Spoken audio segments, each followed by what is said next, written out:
So I was starting developing mobile application to solve my community problem at the age of 15. From there, I sparked my interest in technology.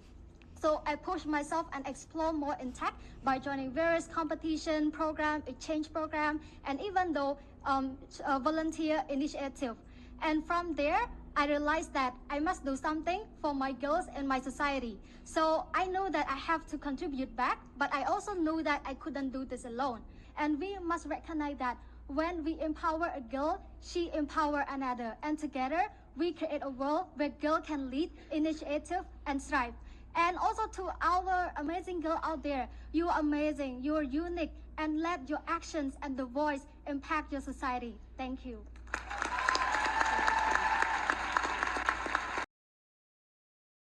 จะសូមជម្រាបសួរទូរទស្សនិកជនសូមស្វាគមន៍លោកអ្នកនាងមកកាន់កម្មវិធី D4All Digital សម្រាប់ទាំងអស់គ្នា ទូរទស្សនិកជនជាទីមេត្រីពីកម្មវិធីនៅថ្ងៃនេះយើងនឹងជួបជាមួយនឹងយុវតីមួយរូបដែលកន្លងទៅលោកអ្នកនាងបានស្គាល់តាមរយៈ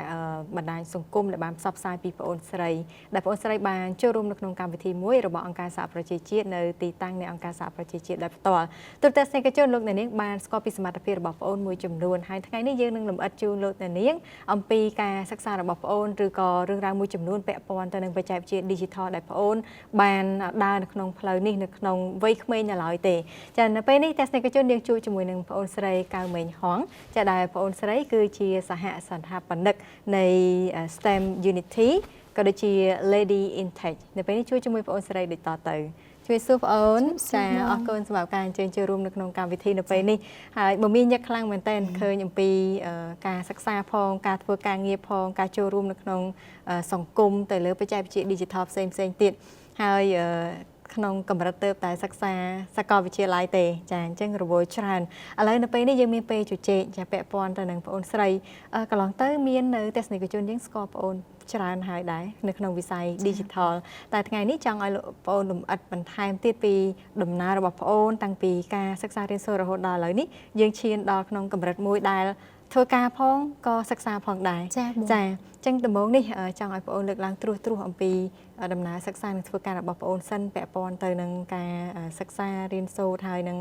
អ្វីដែលពាក់ព័ន្ធនឹងបច្ចេកវិទ្យា Digital នេះចាបងអូខេអរគុណច្រើនបងហើយក៏ជំរាបសួរទស្សនិកជនទាំងអស់ដែរខ្ញុំឈ្មោះកៅមេងហងហើយសប្តាហ៍ថ្ងៃខ្ញុំជានិស្សិតផ្នែកបញ្ញាសិប្បនិម្មិតនិងវិទ្យាសាស្ត្រទិន្នន័យគេហៅថា Data Science and AI Engineering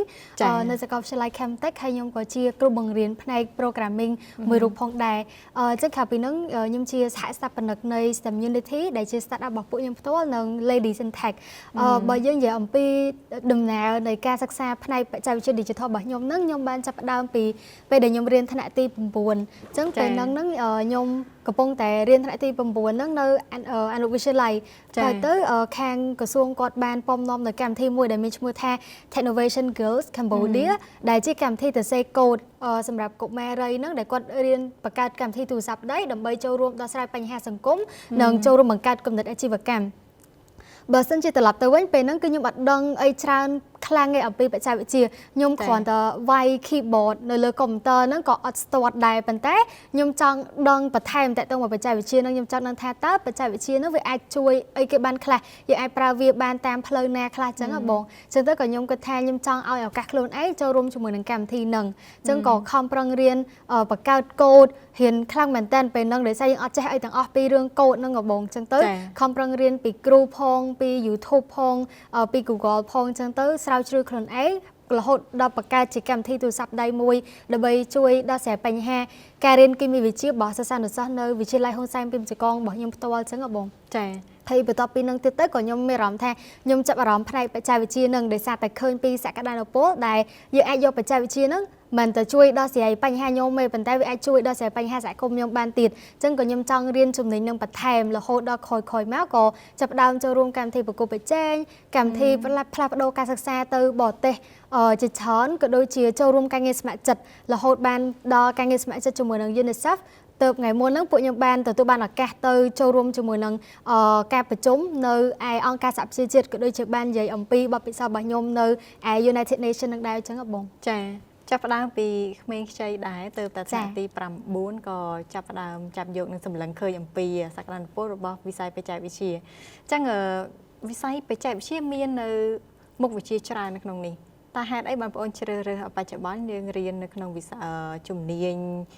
វិទ្យាសាស្ត្រទិន្នន័យនិងបញ្ញាសិប្បនិម្មិតវិញចា៎ អូខេអរគុណបងអញ្ចឹងតកតងមួយជំនាញពេលដែលយើងនិយាយបច្ចេកវិទ្យាមួយវារៀងធំទលាមែនតើវាមាន software engineer វាមានអីគេវិស្វកម្មផ្នែក software បង្កើតកម្មវិធីដូចជំនាញខ្ញុំអញ្ចឹងវិទ្យាសាស្ត្រទិន្នន័យហើយបញ្ញាសិប្បនិម្មិតទៀត AI អញ្ចឹងទៅពេលខ្ញុំផ្ទាល់ពេលដែលខ្ញុំជ្រើសរើសជំនាញហ្នឹងគឺខ្ញុំគិតច្រើនខ្លះមែនតើខ្ញុំសិក្សាស្រាវជ្រាវថានៅលើទីផ្សារវាមានអីគេខ្លះហើយទៅក៏ខ្ញុំព្យាយាមឆ្លុះបញ្ចាំងលើខ្លួនឯងដែរថាតើខ្ញុំចាប់អារម្មណ៍ទៅលើផ្នែកណាមួយនៅក្នុងហ្នឹងឧទាហរណ៍ថាដូចវិទ្យាសាស្ត្រទិន្នន័យហ្នឹងគឺគេសិក្សាទៅលើការប្រមូលទិន្នន័យដែលយើងហៅថា data ហ្នឹងពីផ្នែកផ្សេងគ្នាដើម្បីយកមកសិក្សាហើយអាចបង្កើតទៅជាការសម្រេចចិត្តមួយអាចបង្កើតទៅជាក្រាបមួយដើម្បីបង្ហាញថាអូទិន្នន័យហ្នឹងវាមានន័យថាម៉េចបើសិនជាយើងសម្រេចចិត្តអញ្ចឹងទៅតើវានឹងមានរឿងអីកើតឡើងអញ្ចឹងខ្ញុំគិតថា data science វិទ្យាសាស្ត្រទិន្នន័យហ្នឹងគឺវាពិតជាមុខជំនាញមួយដែលកំពុងតែត្រូវការនៅក្នុងទីផ្សារយើងអាចនិយាយថាមិនតែលើស្ថាប័នទេប៉ុន្តែទាំង private sector ទាំងស្ថាប័នឯកជនទាំងស្ថាប័នរដ្ឋគឺសុទ្ធតែសឹងតែត្រូវការអ្នកវិភាគទិន្នន័យដោយសារយើងចង់ធ្វើអីមួយឡើងគឺអាស្រ័យទៅលើទិន្នន័យយើងត្រូវមាន data ថាហេតុអីបានត្រូវធ្វើរឿងហ្នឹងហើយទៅត្រូវធ្វើមិនខ្លះដែលផ្អែកទៅលើទិន្នន័យប្រព័ន្ធនេះប្រព័ន្ធនោះចឹងទៅហើយបើយើងនិយាយពីរឿង AI វិញណាគេក៏ចាប់ផ្ដើមស្គាល់ដែរ AI បញ្ញាសិប្បនិម្មិតហ្នឹងគឺវារីកលូតលាស់ខ្លាំងមែនតើដូចហើយក៏វាចាប់ផ្ដើមជួយយើងនឹងឲ្យវាមានភាពងាយស្រួលច្រើនជាងមុនដែរតាំងពីការសិក្សាតាំងពីការងាររបស់យើងអញ្ចឹងទៅខ្ញុំចង់ចេះការបង្កើត AI ហ្នឹងក៏ដូចជាប្រើប្រាស់វាដើម្បីឲ្យមានភាពសមស្របទៅតាមតម្រូវការរបស់យើងក៏ដូចជាដោះស្រាយបញ្ហាផ្សេងៗនៅក្នុងសង្គមនៅអនាគតបងចា៎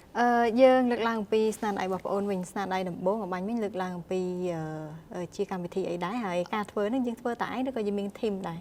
ចាបងកម្មវិធីដំបូងហ្នឹងគឺកម្មវិធីហ្នឹងឈ្មោះថា All About Chemistry ហើយទៅគឺបរិញ្ញាកូនសិស្សពីមុខវិជ្ជាគីមីថ្នាក់ទី7ដល់ទី9ប៉ុន្តែយើងប្រើប្រាស់មានជាវីដេអូមានជាសំណួរ quiz ធ្វើម៉េចឲ្យគាត់មានអារម្មណ៍ថារៀនទៅសប្បាយជាងមុនណាជាងមើលតែសភៅពុំអីអញ្ចឹងទៅហើយទៅពេលហ្នឹងគឺខ្ញុំធ្វើជាក្រុមជាមួយនឹងសមាជិកក្រុមខ្ញុំដូចជា4នាក់ទៀតអញ្ចឹងបង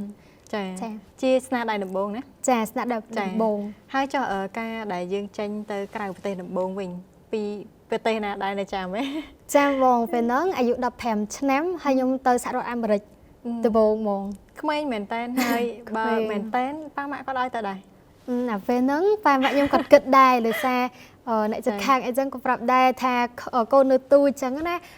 ខេងខ្លាចអត់ចង់ឲ្យទៅទេប៉ុន្តែប៉ាម៉ាក់ខ្ញុំគាត់ជឿលើកូនគាត់ដែរគាត់គិតថាឱកាសមានហើយឱកាសកម្រទៀតអញ្ចឹងទៅបើសិនជាកូនចង់ទៅហើយពេលហ្នឹងខ្ញុំទៅនឹងរៀនពី robotic ពី robot ពីវិស្វកម្មនឹងបន្ថែមទៀតអញ្ចឹងទៅក៏គាត់គិតថាអត់អីទេឲ្យកូនទៅណាមួយខ្ញុំទៅនឹងទោះបីជាខ្ញុំក្រោម18ក៏ដោយប៉ុន្តែខ្ញុំមានមិត្តភក្តិខ្ញុំទៅមួយដែរហើយមាន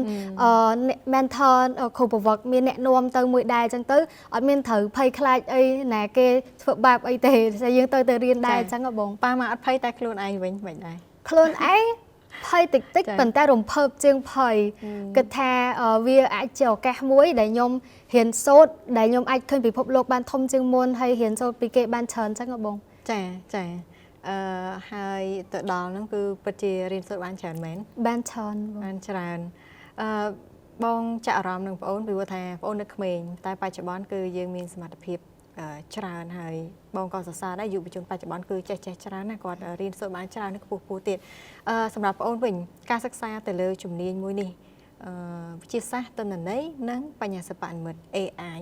បើយើងស្ដាប់ទៅភាគច្រើនពាក់ព័ន្ធទៅនឹងផ្នែកវិទ្យាសាស្ត្រផ្នែកបច្ចេកវិទ្យាឬក៏ពីមុនដែលគេស្គាល់តែ IT ណាចាភាគច្រើនគឺបរិះរៀនចុះបើបងអូនរៀនវិញតែបងអូនបានប្រឡូករៀនឥឡូវនេះឆ្នាំទី2ទៅទេចា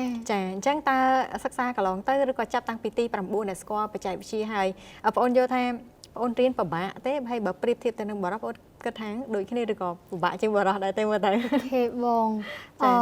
តកតងជាមួយនឹងចំណុចនឹងដែរពេលដែលខ្ញុំចាប់ផ្ដើមមកខ្ញុំមានអារម្មណ៍ថាពិបាកពេលដែលខ្ញុំរៀនជំនាញនឹងអញ្ចឹងដោយសារតែវាត្រូវមានយើងត្រូវយល់ដឹងពីភាព logic របស់វាយើងត្រូវមានចំណេះដឹងផ្នែកគណិតដែរហើយអង់គ្លេសភាសាដែរអញ្ចឹងហើយពេលហ្នឹងខ្ញុំរៀនស្ទើរភាសាអង់គ្លេសដែរប៉ុន្តែដល់ពេលខ្ញុំត្រូវការ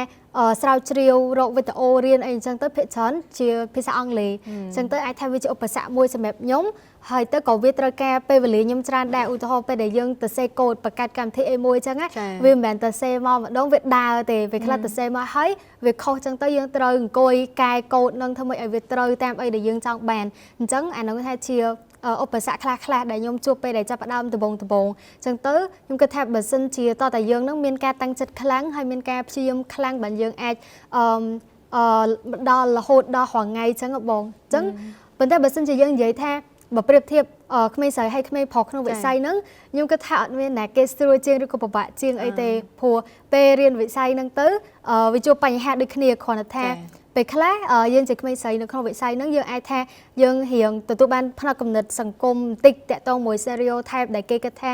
មុខវិជ្ជាហ្នឹងសម្រាប់តែក្មេងប្រុសជាពិសេសអាការខ្ញុំទី9ហ្នឹងអា3-4ឆ្នាំមុនហ្នឹងវារៀងនៅមានផ្នែកគំនិតហ្នឹងច្រើនដែលគេគិតថាក្មេងស្រីគួរតែរៀនចំណេញនេះគួរតែរៀនចំណេញនោះអត់គួរតែរៀនផ្នែកបច្ចេកទេសហ្នឹងទេឬក៏ពេលខ្លះក៏គេមិននិយាយក៏យើងមានអារម្មណ៍ហ្នឹងដែរដោយសារអីអ្នកដែលនៅជុំវិញខ្លួនយើង let's say អាចនិយាយថាអ្នកដែលគាត់នៅក្នុងសាលាយើងនៅក្នុងស្រុកភូមិយើងមានម្នាក់ដែលគាត់ជាស្ត្រីហើយគាត់ទៅរៀនផ្នែកបច្ចេកវិទ្យាហ្នឹងអញ្ចឹងហើយធ្វើឲ្យយើងធំធាត់ឡើងមកយើងមានអារម្មណ៍ថាតើវិស័យនោះវាជាការងារមួយសម្រាប់ខ្ញុំឬក៏អត់តែខ្ញុំគួរតែរៀនផ្នែកហ្នឹងឬក៏អត់អញ្ចឹងទៅបាទខ្ញុំរាល់ថ្ងៃហ្នឹងគឺខ្ញុំព្យាយាមធ្វើជាជនគំរូមួយហើយក៏ព្យាយាមធ្វើជាមហាសិស្សច្បងមួយដែលយើងអាចប្រាប់ទៅកាន់បងប្អូនថាបើសិនជាគាត់ចង់រៀនផ្នែកវិស័យបច្ចេកវិទ្យាហ្នឹងគឺគាត់អាចរៀនចំណេញនឹងបានដោយសារមានខ្ញុំជាគំរូមួយឯងខ្ញុំរៀនចំណេញនឹងអត់អីទេអញ្ចឹងក៏គាត់អាចរៀនចំណេញនឹងដែរហើយខ្ញុំក៏ចង់ឃើញមានមហាស្ត្រីនៅក្នុងវិស័យហ្នឹងឲ្យបានច្រើនជាងមុនដើម្បីឲ្យអាចជាជនគំរូជាកម្លាំងចិត្តដល់បងប្អូនក្រោយទៀតដែរបងចាបងមកឃើញថាបងប្អូនបច្ចុប្បន្នបើយើងគិតពីការសិក្សារៀនសូត្ររហូតដល់យើងមានកម្រិតយល់ដឹងមួយហើយឥឡូវនេះគឺទៅតែឆ្នាំទី2បើមែនតើអាយុប៉ុន្មានអូន19ឆ្នាំទេចាអញ្ចឹងពីពេលហ្នឹងរហូតដល់ឥឡូវនេះតើបងប្អូនសង្កេតឃើញថាអ្វីឬក៏ពេលវេលាណាមួយដែលជាចំណុចរបត់ដ៏សំខាន់របស់បងប្អូនក្នុងការសម្រេចចិត្តអ្វីមួយដែរចាចំណុចរបត់ខ្លាំងជាងគេសម្រាប់ខ្ញុំគិតថាពេលដែលខ្ញុំមករៀននៅសាកលវិទ្យាល័យឆ្នាំទី1ឆ្នាំមុនហ្នឹងដោយសារខ្ញុំគិតថាវាផ្លាស់ប្ដូរខ្លាំងមែនតើកាលមុនការដែលខ្ញុំរៀននៅវិទ្យាល័យហុងសានពេជ្រកងហ្នឹងខ្ញុំនៅមួយប៉ាម៉ាក់ខ្ញុំអញ្ចឹងទៅខ្ញុំអត់សូវត្រូវខ្វល់អីច្រើនទេប៉ាម៉ាក់ខ្ញុំគាត់គ្រប់គ្រងខ្ញុំខ្លាំងមែនតើនៅក្នុងការចូលរួមវិស័យអស់នឹងក៏ដូចជាចូលរួមការងារសង្គមតែដល់ពេលខ្ញុំមករៀននៅសាកលវិទ្យាល័យនេះខ្ញុំត្រូវនៅឆ្ងាយពីផ្ទះត្រូវធ្វើម្ហូបខ្លួនឯងត្រូវមើលថែខ្លួនឯងរកលុយខ្លួនឯងចិញ្ចឹមខ្លួនឯងនិយាយទៅគឺព្យាយាមយើងអត់ចង់ទទួលបាន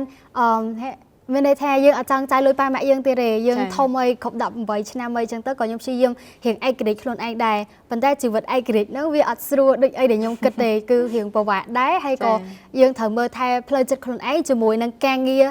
ធ្វើការបន្តរៀនបន្តទៀតចឹងទៅក៏វាមិនជាភាពងាយស្រួលប៉ុន្តែខ្ញុំអាចធ្វើរឿងហ្នឹងបានចឹងហ៎បងចាដូចមុននេះបងអូនបានលើកឡើងថាចង់ធ្វើជាគំរូក៏ដូចជាសិស្សច្បងសម្រាប់ពិសេសគឺបងប្អូនស្ត្រីផ្សេងទៀតដែលគាត់នឹងអាចចាប់អារម្មណ៍ងាកមករកវិស័យបច្ចេកវិទ្យាអញ្ចឹងអាចមានអីចង់និយាយទៅកាន់គាត់បន្ថែមទៀតទេពាក់ព័ន្ធទៅនឹងបច្ចេកវិទ្យានេះចាបងបើសិនជាសារ message ទៅកាន់ក្មេងៗស្រីៗដែលគាត់ចង់ចូលរួមវិស័យបច្ចេកវិទ្យាហ្នឹងខ្ញុំចង់លើកទឹកចិត្តគាត់ថាបើសិនជាគាត់មានក្តីសម័យនៅក្នុងវិស័យហ្នឹងហើយខ្ញុំចង់ឲ្យគាត់សាកល្បងនិងផ្ដល់ឱកាសឲ្យខ្លួនឯងចូលរួមជាមួយនឹងវិស័យហ្នឹងអាចចាប់ផ្ដើមកាន់តែលឿនកាន់តែល្អបើសិនជាគាត់ចាំតិចទៀតចាំរហូតខ្ញុំគិតថាអាហ្នឹងវាអាចជាការខាត់ពេលវេលាមួយអញ្ចឹងណាទោះបីជាគាត់នៅតាមទីរួមខេត្តក៏ដោយខ្ញុំចង់លើកទឹកចិត្តឲ្យគាត់ស្វែងរកឱកាសផ្សេងអាចថាជាកម្មវិធីប្រកួតប្រជែងឬក៏កម្មវិធីចូលរួមវឹកហាត់ជំនាញណាមួយអញ្ចឹងទៅដើម្បីអាចឲ្យដឹកខ្លួនឯងនឹងដឹងថាតើពិតជាស្រឡាញ់ផ្នែកបច្ចេកវិទ្យានឹងមែនឬក៏អត់អញ្ចឹងទៅបើគាត់ស្រឡាញ់ហើយឲ្យគាត់សាកល្បងសិនទៅចាចឹងបានន័យថាបងអូនយល់ថាថ្ងៃក្រោយទៅអនាគតនៃបច្ចេកវិទ្យាមិនថា database ឬក៏ AI ឬស្អីផ្សេងមានការវិវត្តយ៉ាងម៉េចដែរចាបងខ្ញុំគិតថាអនាគតទៅគឺតកតងvớiវិស័យបច្ចេកវិទ្យានោះគឺប្រកាសជាមានការវិវត្តខ្លាំងមែនតើជាពិសេសគឺផ្នែកបញ្ញាសិប្បនិម្មិតឬក៏ AI នឹងតែម្ដងដោយសារតែ ខាងអ្នកដែលគាត់បង្កើតផលិតផលទាំងអស់ហ្នឹងគឺគាត់ខំប្រឹងបង្កើតរាល់ថ្ងៃគាត់សិក្សារាល់ថ្ងៃអញ្ចឹងទៅខ្ញុំគិតថាអត់មានរឿងថយក្រោយទេមានតែរីកចម្រើនហើយមានចេញបញ្ញាសិប្បនិម្មិតថ្មីឬក៏បច្ចេកវិទ្យាថ្មីដែលអាចជួយសម្រួលដល់ការរស់នៅរបស់មនុស្សហ្នឹងឲ្យកាន់តែមានភាពងាយស្រួលជាងមុនអញ្ចឹងបាទខ្ញុំមានអារម្មណ៍ថាយើងជាជាអ្នកប្រើប្រាស់ក៏ដោយជា end user ក៏ដោយក៏ត្រូវតែចេះសម្របខ្លួនទៅនឹងបរិបទនៃការវិវត្តនៃវិស័យបច្ចេកវិទ្យានឹងដែរហើយបើអាចយើងគួរតែមានជំនាញខ្លះនៅក្នុងវិស័យបច្ចេកវិទ្យានឹងដែលថាតែយើងដឹងហើយថាបើសិនជាថ្ងៃក្រោយទៅបច្ចេកវិទ្យានឹងវាអភិវឌ្ឍអញ្ចឹងបើយើងនិយាយអំពីការងារទីផ្សារការងារក៏គួរតែមានទីផ្សារខាងផ្នែកបច្ចេកវិទ្យានឹងច្រើនដែរអញ្ចឹងបើយើងចេះជំនាញក្នុងផ្នែកហ្នឹងអាហ្នឹងវាកាន់តែល្អប្រសើរយើងអត់ត្រូវភ័យថាអត់មានការងារធ្វើអញ្ចឹងហ៎បងចាអញ្ចឹងជារួមគឺវិស័យបច្ចេកវិទ្យាបងអូនមានទស្សនៈគិតវិជ្ជមានច្រើនពីការអភិវឌ្ឍរីកចម្រើនទៅថ្ងៃមុខហើយការជ្រើសរើសជំនាញរបស់បងអូនក៏ផ្ដោតទៅលើទីផ្សារផងក៏ផ្ដោតទៅលើអំពីការចង់ដឹងរបស់ខ្លួនឯងបន្ថែមទៀតអញ្ចឹងឥឡូវហ្នឹងអាចនិយាយបានថាបងអូនឈានដល់កម្រិតមួយអាចយល់ពីបច្ចេកវិទ្យាបាននឹងច្រើនហើយក៏ចែកម្លែកទៅដល់ជាពិសេសយុវតីឬក៏យុវជនទូទៅផ្សេងទៀតឲ្យគាត់ងាកមកចាប់អារម្មណ៍នៅវិស័យបច្ចេកវិទ្យាទាំងអស់នេះអរគុណបងអូនមែនតើសម្រាប់ការចូលរួមហើយនឹងបានចែកម្លែកពីបទពិសោធន៍តខ្លួនហើយជាបទពិសោធន៍យើងរក្សាទុកតាំងពីក្មេងហើយនឹងឆាប់ប្រឡូកនៅក្នុងសង្គមច្រើនមែនតើបន្តជូនពរបងអូននៅក្នុងការរីកចម្រើននៅក្នុងដំណើររបស់បងអូនក្នុងការដាក់គោលដៅរបស់បងអូនបន្ថែមទៀតដែរចាទូរទស្សនិកជនជាទីមេត្រីលោកអ្នកនាងបានទស្សនានៅកិច្ចសម្ភាសន៍រវាងខ្ញុំជាមួយនឹងបងអូនស្រីចាមេងហងជាយុវតីលេចធ្លោមួយរូបហើយសង្ឃឹមជឿជាក់ថាទស្សនិកជនដទៃផ្សេងទៀតដែលមានគោលបំណងក្នុងការដាក់គោលដៅរបស់ខ្លួនឬក៏សិក្សាទៅលើជំនាញអ្វីមួយគឺយើងច្បាស់ហើយយើងស្វះស្វែងរកនៅព័ត៌មានបន្ថែមហើយយើងក្លាហាននៅក្នុងការទាំងទទួលយកឱកាសឬក៏ព្យាយាមធ្វើយ៉ាងណាឲ្យអស់ពីសមត្ថភាពនៅក្នុងការបំពេញគោលដៅរបស់ខ្លួនហើយនឹងជឿជាក់ថាអាចនឹងបានជោគជ័យក្នុងវិស័យផ្សេងពីគ្នាដើម្បីយើងជួយដែរនៅក្នុងការគ្រប់គ្រងទៅដល់យុវជនរបស់យើងផ្សេងទៀតក៏ដូចជាសង្គមកម្ពុជារបស់យើងឲ្យកាន់តែរីកចម្រើនអរគុណលោកអ្នកនាងសម្រាប់ការតាមដានទស្សនាលោកអ្នកអាចទស្សនានៅក្នុងកម្មវិធី D4R Digital សម្រាប់ទាំងអស់គ្នានេះបានរៀងរាល់ថ្ងៃសុក្រហើយនឹងផ្សាយឡើងវិញនៅថ្ងៃអាទិត្យចាក៏ដូចជាបណ្ដាញសង្គមផ្សេងរបស់ BTV ចាយើងខ្ញុំទាំងពីរនាក់នៅពេលនេះពីកម្មវិធីសូមអរគុណនិងសូមជម្រាបលាចា